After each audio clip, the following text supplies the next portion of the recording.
Hi, I'm Marc Gorelick, President and CEO of Children's Minnesota, and I'm here today with Dr. Samreen Vora.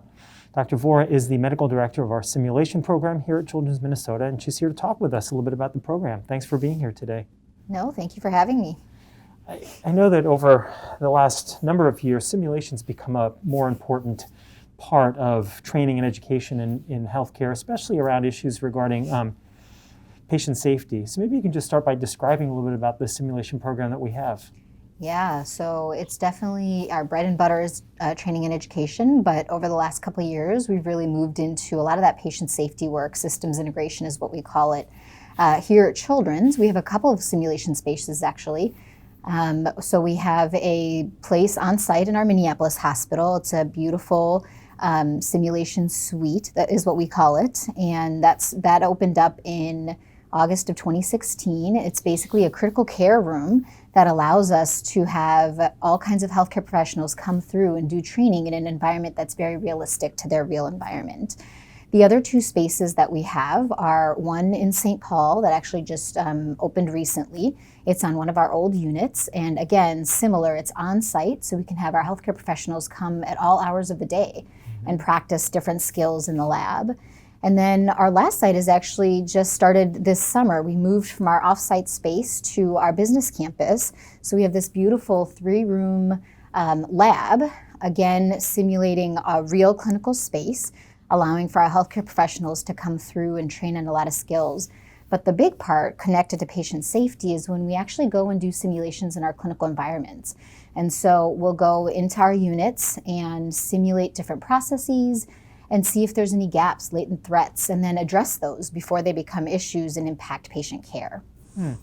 This year, one of the big safety issues, of course, we're dealing with is around keeping patients and staff safe with regard to COVID-19. Yeah. Can you talk about the role simulation has played in that? Yeah, so simulation is huge in trying to prevent things like, or being prepared for things like that. And so this time, this came on really fast. So we actually jumped in pretty quickly back in March, and we're able to do simulations around a variety of processes, again, that would keep our patients and our staff safe.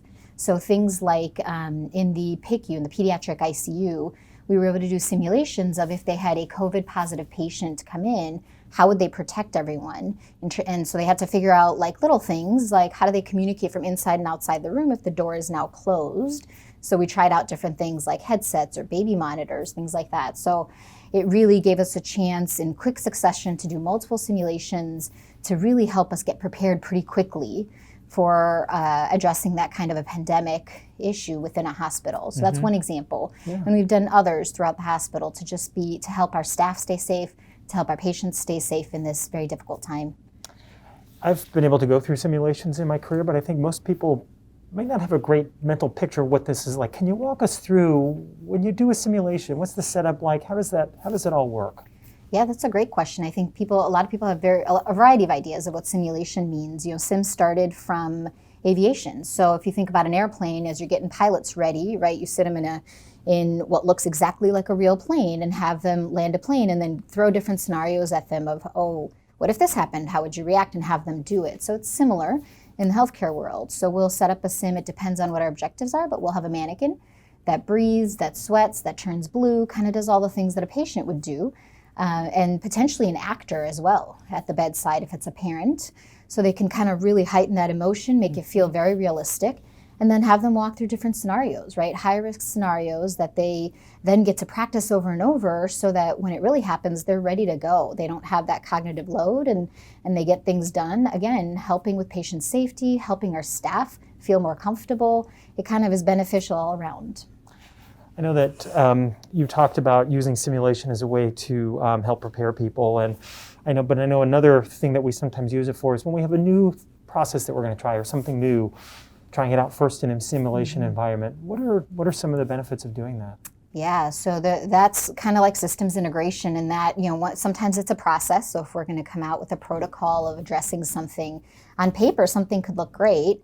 But then you walk it through and you're like, oh, that doesn't quite translate to real action, right? And so it gives us an opportunity to address it before we put out a protocol to everybody. The other is building spaces. So things like if simulation is used to simulate a new space, right? We put up cardboards and walls and then put a mannequin in there to really walk through what would it look like if a patient didn't do well in this room and we had to grab these things. Then you figure out things like, gosh, we really need a door there, or gosh, this cart I need in that room won't fit through the door we've designed on our plans. Let's adjust that, and can save thousands to millions of dollars in the process. And is that part of what you're able to do with your new lab space, you called it, out in Edina? What other kinds of things are you doing out there? Yeah, so all of those things I think are options, right? So we've done things like, for example, in our pharmacy, we were launching a new software that was really, again, to improve safety for patients and streamline our process, so become more efficient as well. And so we were able to use our Edina space to take a pharmacy hood, to set up the entire pharmacy space there, and walk it through multiple times with our staff and say, how do we become most efficient here and make this process work? So that's one example of how we've used that lab in addition to all our other courses that we do. We've had quite a number of actually learners come through already, even though we've just opened. So. Well, you and the simulation team have done some really amazing and innovative things. You've gotten some national recognition for it, so congratulations on that. Thank you.